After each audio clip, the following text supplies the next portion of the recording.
Assalamualaikum warahmatullahi wabarakatuh. Halo Wah, teman-teman, berjumpa lagi dengan saya Asnalia Rohmah pada podcast Latsar CPNS tahun 2026. Pada kesempatan kali ini, kita akan ngobrol hangat terkait dengan tema good practice versus bad practice dalam mewujudkan smart governance. Nah, kita akan mendiskusikan terkait tema ini bersama dengan Bapak Insinyur Muhammad Syarif STMT dan Ibu Lisa binti Harun SPD MPD. Selamat malam Bapak, Ibu. selamat Selamat malam. malam. Oke, baik teman-teman. Nah, kita akan berbicara tentang smart governance.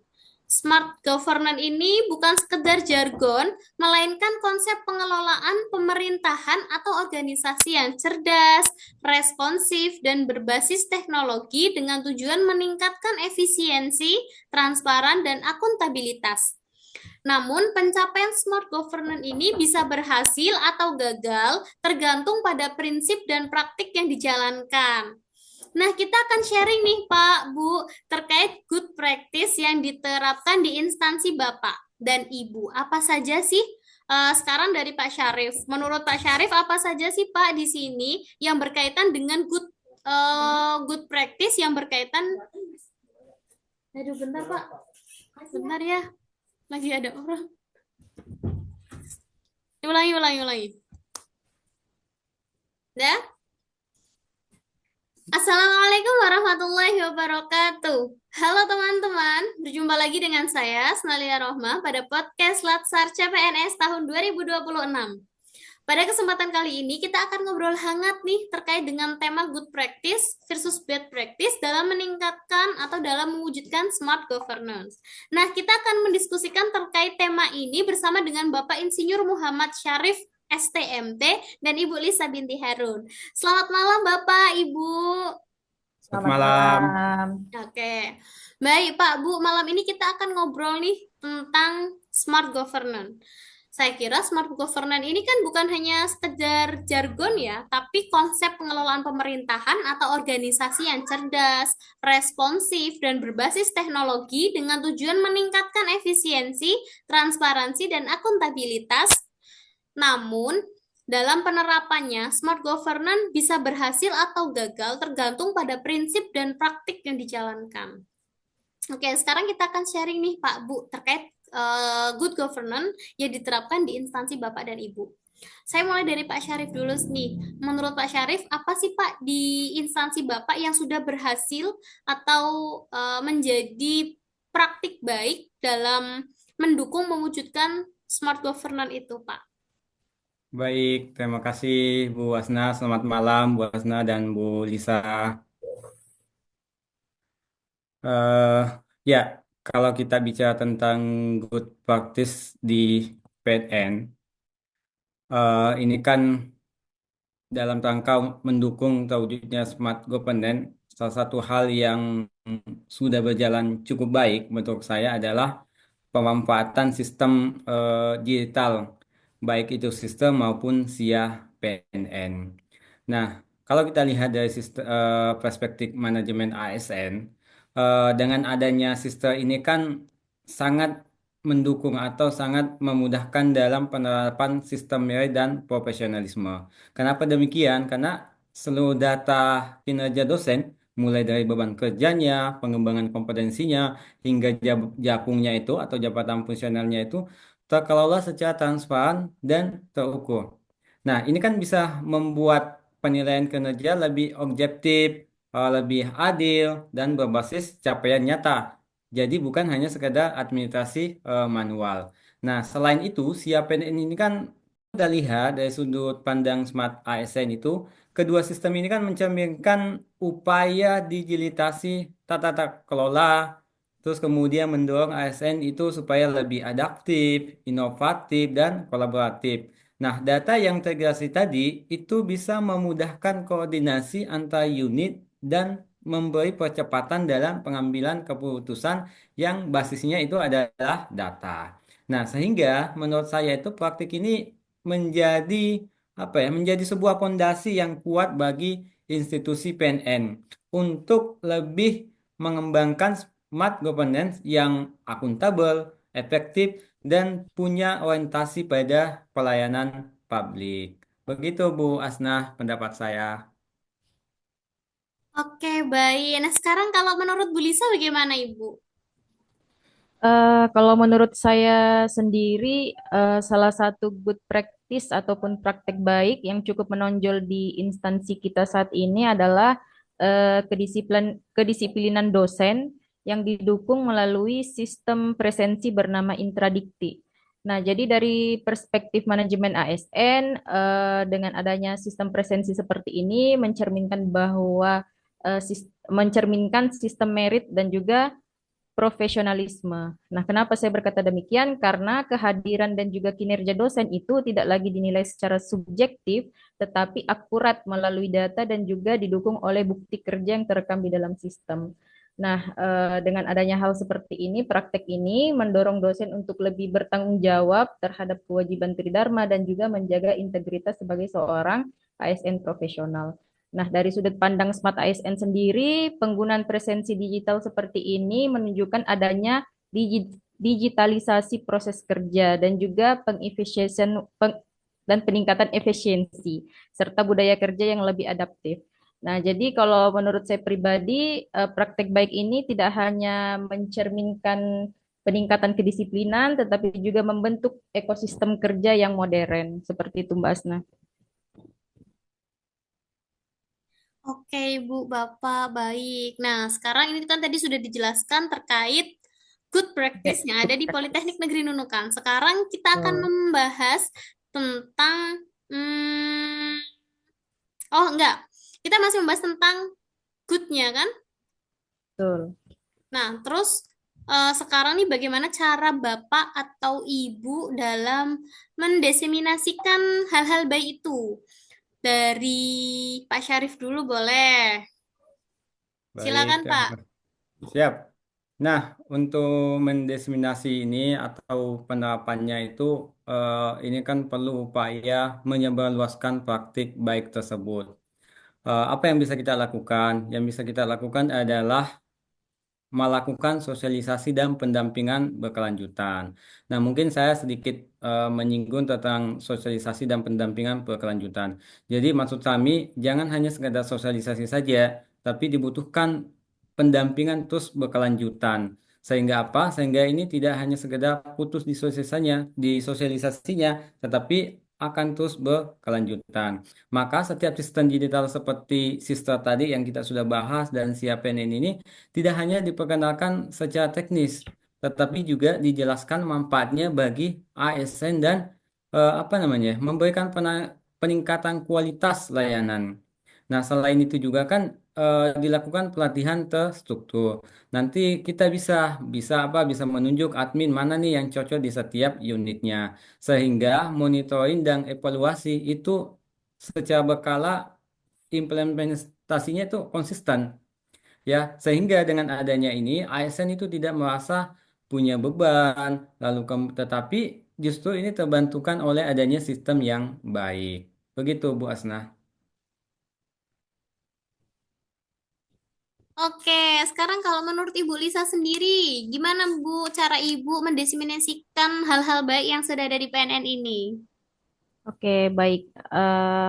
Saya cukup menambahkan dan saya tadi cukup setuju dengan statement dari Pak Syarif dan akan menambahkan sedikit mengenai penyebaran good practice yang menurut saya dapat dilakukan melalui pendekatan kolaboratif dan juga budaya organisasi. Pendekatan kolaboratif di sini dapat dilakukan melalui mungkin sharing session antara unit ataupun antar prodi, antar UPA, dan juga melalui forum dosen juga bisa sehingga kita dapat belajar bersama-sama seperti apa good practice ini. Nah, selain itu support dan juga keteladanan dari pemimpin itu sangat perlu agar kita dapat mempraktekkan menyebarluaskan good practice ini. Dan jika sudah didukung dengan apresiasi seperti ini, saya kira kita dapat konsisten untuk menerapkan sistem good practice ini di lingkungan kita. Seperti itu. Oke, baik. Jadi kita semua sepakat ya terkait good practice ini harus bisa kita pertahankan atau bahkan Betul. harus kita tingkatkan ya Pak Bu ya. Oke, Betul kita sekali. sudah membahas tentang good practice nih. Sekarang kita beralih ke pembahasan tentang bad practice-nya. Nah, Oke, tentu dalam sebuah instansi kan pasti ada plus minusnya ya. betul. Pasti Ya, juga, betul. iya, kalau ada good-nya, pasti juga ada bad-nya. Nah, sekarang saya mau tanya ke Ibu Lisa dulu. Menurut Bu Oke. Lisa, apa sih Bu yang masih menjadi atau masih ada yang menjadi bad practice di lingkungan Politeknik Negeri Nunukan ini, Bu? Oke, siap. eh Mbak Asna, ketika kita berbicara tentang bad practice ini, kita tidak menyalahkan mana-mana pihak ya, tetapi kita jadikan hal ini sebagai bahan refleksi bersama. Nah, menurut saya pribadi, salah satu yang harus ditingkatkan di kampus kita ini adalah pemanfaatan sistem digital yang belum maksimal. Contohnya salah satunya adalah layanan digital perpustakaan yang sebenarnya mungkin sudah tersedia, tetapi belum kita optimalkan secara penuh seperti itu. Tidak dioptimalkan oleh sivitas akademika dan juga tidak dimanfaatkan oleh mahasiswa untuk mendukung proses akademik. Nah, selain itu, menurut saya seperti yang dijelaskan oleh Pak Syarif tadi mengenai SIA PNN yang sudah cukup memberikan kita manfaat yang banyak, sistemnya sudah ada, tetapi kita sebagai dosen dan juga tendik belum memanfaatkan secara optimal semua fitur yang ada di SIA PNN tersebut. Nah, beberapa fitur penting seperti presensi, pengunggahan materi ajar, dan juga bimbingan akademik belum kita gunakan secara konsisten. Nah, karena hal ini potensi dari SIA itu tidak sepenuhnya tercapai. Nah, kalau menurut dari perspektif manajemen ASN, ini merupakan tantangan bagi kita dalam aspek pengelolaan perubahan dan juga peningkatan profesionalisme. Nah, selain itu dari sudut pandang Smart ASN, hal ini juga menjadi catatan bagi kita semua bahwa literasi digital dan budaya adaptif itu masih perlu kita tingkatkan dan kita perkuat sehingga manfaat dari literasi digital ini dapat kita rasakan bersama. Menurut saya seperti itu, Mbak. Oke, nah sekarang gimana nih kalau dari POV-nya Pak Syarif, Pak? Baik, tadi ya, saya setuju dengan yang di awal yang disampaikan Bu Lisa tadi bahwa kita tidak mencari siapa yang benar, siapa yang salah. Tapi ini kan kita dalam rangka untuk apa namanya pengembangan atau Tingkatan. perbaikan. Betul. Ya. Nah, kalau kita lihat bad practice lain yang mungkin ya, yang mungkin masih ada atau memang masih ada di kampus kita itu adalah keterbukaan informasi yang belum sepenuhnya itu berjalan secara optimal. Khususnya saya menyoroti terkait dengan informasi kepegawaian yang seperti kenaikan jabatan fungsional. Nah, sekarang ini kan kalau kita lihat, kita itu apa ya, seolah kemudian tidak bisa berdiam diri hanya menunggu informasi dari kepegawaian. Kenapa demikian? Karena dari kepegawaian itu sendiri itu tidak proaktif untuk menyampaikan ke setiap pegawai, baik di tendiknya mungkin atau mungkin bahkan di dosennya. Sehingga kita ini harus proaktif mencari informasi itu sendiri. Apa sih persyaratannya untuk naik jabatan fungsional, jadwalnya kapan, tahapan pengusulannya itu apa saja, dan dokumen-dokumen lain yang mungkin diperlukan itu apa saja. Nah, itu yang kita harus secara proaktif mencari informasi tersebut. Sehingga kalau kita lihat dari perspektif manajemen ini, kondisi ini kan menunjukkan perlu adanya penguatan fungsi komunikasi organisasi dan tata kelola informasi supaya prinsip transformasi dan akuntabilitas tadi itu betul-betul bisa diwujudkan.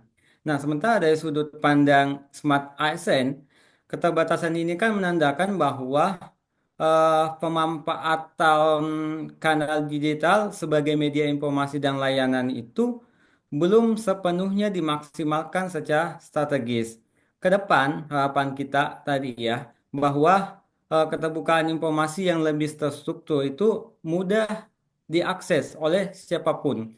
Sehingga ini akan sangat membantu siapapun yang mungkin nanti misalnya mau naik jabatan, itu mau eh, kepengurusan di kepegawaian untuk menunjang karirnya dia itu bisa lebih mudah ya. Sehingga sekaligus ini juga memberikan dorongan kepada kita semua untuk menciptakan tata kelola yang lebih responsif dan punya orientasi pada pelayanan internal di PNN. Mungkin demikian Mbak Asnah pendapat saya. Oke, Pak. Nah, terus kemudian apa sih, Pak, yang menjadi penyebab dari kondisi tersebut?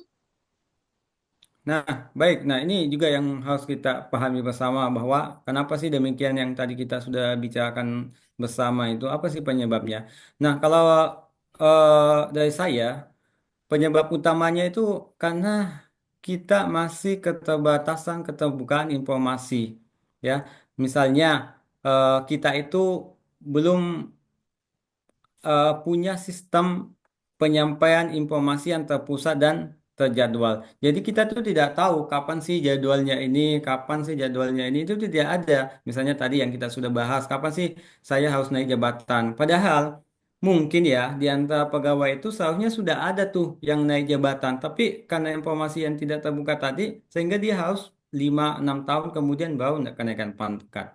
Padahal kan ini sangat apa ya punya manfaat bagi instansi kita. Misalnya pada saat kita akreditasi, itu kan ketika dosennya masih di asisten ahli, itu kan penilaiannya beda ketika dia mungkin sudah naik jabatan lektor, begitu ya. Nah, sehingga informasi ini seringkali tersebar di berbagai kanal, bahkan tergantung pada komunikasi informal. Selain itu, beban kerja pengelola kepegawaian yang cukup apa namanya tinggi ini menjadi hambatan juga salah satu hambatannya sehingga penyampaian informasi itu belum selalu bisa dilakukan secara cepat dan merata. Akibatnya apa? Akibatnya ASN itu dituntut lebih proaktif. Padahal idealnya nih ya, informasi strategis seperti kenaikan jabatan fungsional itu dapat diakses secara mudah dan transparan. Begitu Bu Asnah. Oke, Pak Syarif. Itu POV dari Pak Syarif ya terkait hambatan yang apa? Yang kemudian menjadi penyebab kondisi itu. Sekarang kalau menurut Bu Lisa gimana, Ibu?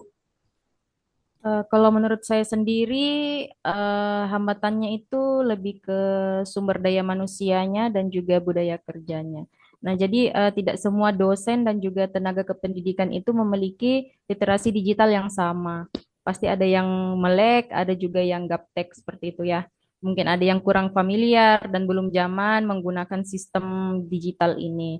Nah, untuk itu harusnya diadakan sosialisasi dan juga pendampingan teknis terkait sistem digital ini, bagaimana sehingga semua dosen dan tendik itu melek terhadap sistem digital ini. Nah, jadi menurut saya tantangan utamanya itu terdapat atau ada pada sistem sumber daya manusianya yang belum beradaptasi, seperti itu, Mbak. Oke, nah sekarang gimana sih cara kita untuk melakukan pencegahan agar ini tidak terulang? Saya tanya dari Bu Lisa dulu, boleh Ibu? Oke, siap. Bagaimana pencegahannya ya untuk tidak terulang? Nah, kalau dari menurut saya pribadi untuk mencegah dari kondisi ini tidak terulang, seperti yang saya jelaskan tadi, perlu penguatan sosialisasi dan juga pelatihan secara berkelanjutan untuk dosen dan juga tenaga kependidikan. Nah, fitur-fitur di dalam SIA, PNN dan juga di perpustakaan digital itu harus dikenalkan, diperkenalkan kepada dosen dan tendik. Jadi mereka tidak hanya mengenal dari sisi teknis, tapi juga mereka dapat merasakan manfaatnya kepada diri mereka sendiri. Seperti itu. Oke, Bu Lisa. Kalau menurut Pak Syarif, gimana Pak? Pencegahan Ya, dari kondisi yang tadi Bapak ceritakan. baik. Ya sepakat ya tadi yang disampaikan Bu Lisa. Mungkin saya akan menambahkan salah satu pencegahan yang baik juga kita lakukan adalah membangun mekanisme penyampaian informasi yang lebih sistematis dan terjadwal. Misalnya nih, informasi tadi ya, informasi kepegawaian yang kita sudah bahas di awal terkait dengan kenaikan jabatan fungsional. Itu kan sebetulnya bisa disampaikan tuh, disampaikan secara berkala melalui misalnya kanal resmi dan kanalnya itu ya harusnya mudah diakses gitu. Nah, dengan begitu kan ASN di PNN ini tidak lagi bergantung pada informasi dari mulut ke mulut. Misalnya nih Bu Lisa nih kasih tahu saya, Pak Syarif, tadi saya dengar nih ada kenaikan jabatan fungsional. Bapak sudah tahu kah? Bapak sudah tahu kah apa persyaratannya apa yang harus kita sampaikan? Nah, seharusnya kan tidak demikian. Seharusnya kan kalau dia terpusat informasinya itu kan saya nih tadi nih yang tidak tahu, ya itu bisa lebih mudah mengetahui apa sih persyaratan yang harus dipenuhi. Nah, sehingga prinsip transparansi dalam manajemen ASN itu betul-betul bisa kita terapkan. Begitu, Bu Asna. Oke, terus Pak, kemudian gimana ya alternatif atau cara untuk menghindari apa yang bad practice ini terulang lagi? Tapi saya gantian mau ke Bu Lisa dulu ya Pak ya. Gimana Bu Ya, Lisa? baik-baik, silakan. Ya, Gimana Bu siap. Lisa? Kalau menurut saya alternatif cara menghindari terulangnya masalah ini adalah mungkin kita bisa mengintegrasikan pemanfaatan sistem digital ini ke indikator kerja, ke indikator kinerja dosen dan juga tendik. Nah, jika kita mengintegrasikan hal ini ke dalam standar kinerja, otomatis dosen dan juga tendik akan lebih terdorong untuk memanfaatkan sistem digital ini secara optimal. Nah, dengan pendekatan ini akan sesuai dengan konsep Smart ASN yang menekankan kepada kinerja berbasis data dan juga teknologi. Menurut saya seperti itu. Oke Bu. Nah sekarang gantian ini baru Pak Syarif. Pak, gimana Pak menurut Ya, Bapak? oke, baik ya. Tadi Bu Lisa sudah menyampaikan bahwa apa namanya integrasi pemanfaatan sistem digital ke dalam sistem kinerja. Nah, kalau saya mungkin menambahkan untuk menghindari keterbatasan sehingga apa? Sehingga mendukung tata kelola lebih efektif dan memberikan orientasi pada smart governance. Demikian, Ibu Asna. Basna masih ke mute. Oh iya, Mbak Asna, masih ke mute itu. Oh iya, mohon maaf Bapak Ibu. Nah, pembahasan kita terkait good good practice versus bad practice dalam mewujudkan smart governance itu memang sangat seru sekali nih ya. Jadi bisa saya simpulkan bahwa good practice yang sudah ada di PNN salah satunya itu sudah ada sistem yang baik seperti SIA, kemudian Intra Kemendikti yang juga membantu apa ini? Membantu apa disiplin dosen dan pegawai ini kita semua sepakat untuk terus mempertahankan dan mengembangkan semua sistem baik yang sudah ada. Lalu dari bad practice-nya, semua sistem itu sayangnya masih belum optimal dalam pemanfaatannya untuk membantu proses akademik. Begitu ya. Kemudian juga adanya keterbatasan informasi dan komunikasi di Politeknik Negeri Nunukan. Baik, nah kita tadi kan sudah dijelaskan terkait hambatan. Nah sekarang menurut Ibu dan Bapak nih solusi atau pencegahannya bagaimana? Saya mau dengar dari siapa dulu ya kira-kira ya? Dari Ibu Lisa dulu boleh. Silakan Ibu. Solusi. eh Ya, menurut saya solusinya good practice yang telah kita diskusikan tadi harus bisa diterapkan di kampus kita. Seperti itu. Dan kita harus meminimalkan mengenai bad practice yang telah kita diskusikan tadi. Menurut saya seperti itu.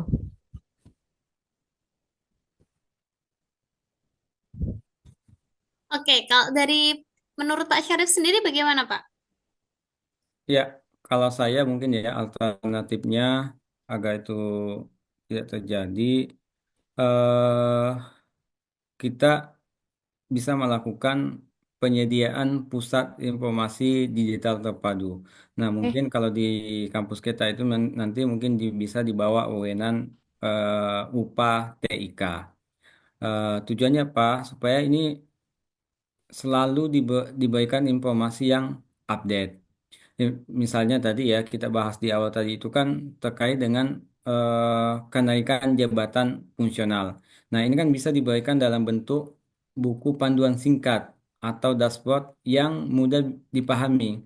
Nah, dengan cara ini ASN di PNN itu bisa mengakses informasi yang mandiri, cepat, dan transparan. Tidak lagi dari mulut ke mulut. Sehingga apa? Sehingga ini kita punya dukungan terkait dengan tata kelola yang lebih efektif dan punya orientasi pada smart governance. Begitu, Bu Asna. Oke, Pak Bu. Nah, pembahasan kita malam ini tentang good practice versus bad practice dalam mewujudkan smart governance ini menarik sekali ya. Jadi bisa saya simpulkan, yang sudah menjadi good practice di Politeknik Negeri Nunukan itu diantaranya sudah ada sistem yang baik seperti SIA, kemudian ada Intra Kemendikti yang membantu penerapan kedisiplinan pegawai, baik dosen maupun tendik. Itu kita semua sepakat ya, semua good practice yang sudah ada di Politeknik Negeri Nunukan itu harus kita pertahankan minimal. Kalau bisa kita tingkatkan. Sedangkan bad practice-nya, kalau yang tadi sudah saya rangkum dari obrolan kita, itu diantaranya belum optimal dalam pemanfaatan sistem yang ada, seperti belum maksimalnya SIA digunakan secara maksimal. Kemudian juga masih ada keterbatasan dalam keterbukaan dan komunikasi di Politeknik Negeri Nunukan. Kemudian untuk pencegahannya berarti itu harus ada integrasi dari beberapa pihak yang sebagai pemangku kebijakan di Politeknik Negeri Nunukan. Kemudian juga harus adanya apa namanya ini semacam pelatihan yang diadakan untuk pemanfaatan sistem digital yang sudah ada di Politeknik Negeri Nunukan. Begitu ya Bu Bapak ya? Betul.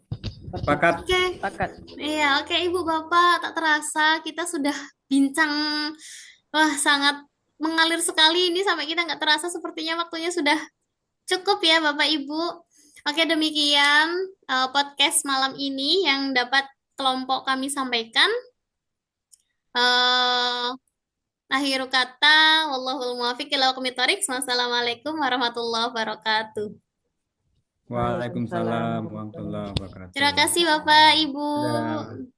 Terima kasih Sama-sama. Terima undangannya, Bu Asna. kasih.